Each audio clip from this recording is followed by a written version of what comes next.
गणपती बाप्पा. तांबवे गाव जे आजपर्यंत स्वातंत्र्य सैनिकांची पंढरी म्हणून ओळखले जायचे, तसेच या भूमीला कलागुणांचा सुद्धा वारसा आहे. आणि हा वारसा आजपर्यंत या गावचे प्रत्येक गणेश मंडळ आपापल्या विविध कार्यक्रमातून जपत आलेला होता. पण कालांतराने हा नाटकाचा वारसा कुठंतरी बंद होत पडत आलेला आणि याला कुठंतरी जीवदान द्यायचं होतं. यासाठी तांबवे गावातील सर्व गणेश मंडळांनी एकत्र येऊन तांबवे नाटक महोत्सव ह्या स्पर्धेचं आयोजन केलं.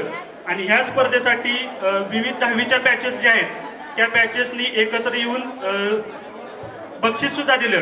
त्याबद्दल मी सर्वप्रथम या सर्व मंडळांचं आणि 10वीच्या बॅचेस यांचं आभार मानतो. तसंच आजच्या या नाटक स्पर्धेचा शेवटचा दिवस आहे आणि या स्टेजवर या ठिकाणी उदय गणेश मंडळ आणि हनुमान गणेश मंडळ या 2 गणेश मंडळांचे नाटक होणार आहेत. तसेच गमवाडीचा बोलक्या बाहुल्यांचा खेळ सुद्धा या ठिकाणी होणार आहे. हा नाटकाचा आणि या नाटक स्पर्धेचा शेवटचा दिवस असेल याची सगळ्यांनी नोंद घ्यावी. यानंतर मी आमच्या गावचे हेमंत पवार यांना थोडक्यात 2 शब्द व्यक्त करण्याचे विनंती करतो. सर्वांना नमस्कार. आज आपण गेल्या अनेक वर्षापासून तांबवे गावामध्ये सजीव देखावे सादर केले जात होते. मला आजही आठवतंय तामजाई गणेश मंडळानं या सजीव देखाव्यांची सुरुवात प्रामुख्याने केली गावामध्ये आणि त्यांचा आदर्श घेऊन गावातील सर्व मंडळांनी आपापल्या परीने लघुनाटिका सजीव देखावे सादर करून समाज प्रबोधन करण्याचं काम केलं. मात्र तुम्ही सर्वांना माहिती असेल की कोरोनानंतर या सजीव देखाव्यात खूप प्रमाणात कमतरता निर्माण झाली आणि हे सजीव देखावे बंद पडतायत की काय अशी परिस्थिती निर्माण झाली होती.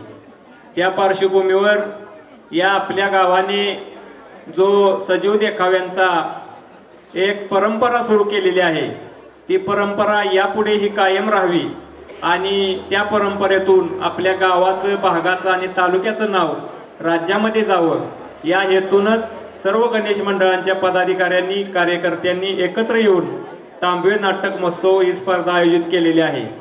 मित्रांनो, यंदा जरी प्रतिसाद आपल्याला म्हणावा एवढा नाही आहे, परंतु ही सुरुवात आहे, ही पण काही कमी नाही.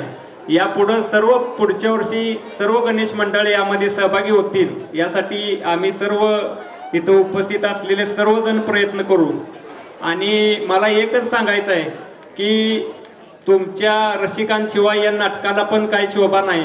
त्यामुळं जास्तीत जास्त आपण प्रतिसाद द्यावा आणि ही नाटक महोत्सव स्पर्धा यापुढे अशीच कायम सुरू ठेवण्यासाठी आमच्या परीने आम्ही प्रयत्न करू एवढंच सांगतो आणि थांबतो. जय हिंद, जय महाराष्ट्र.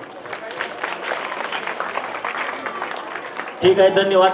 सर्वात प्रथम सर्व गणेश मंडळाचे जे कार्यकर्ते आहेत त्यांनी हा कार्यक्रम पूर्णपणे पार पाडण्यासाठी मदत केली. आपलं सहकार्य असंच कायम अबाधित राहू आणि सर्वांना धन्यवाद आणि कार्यक्रमाला सुरुवात करू.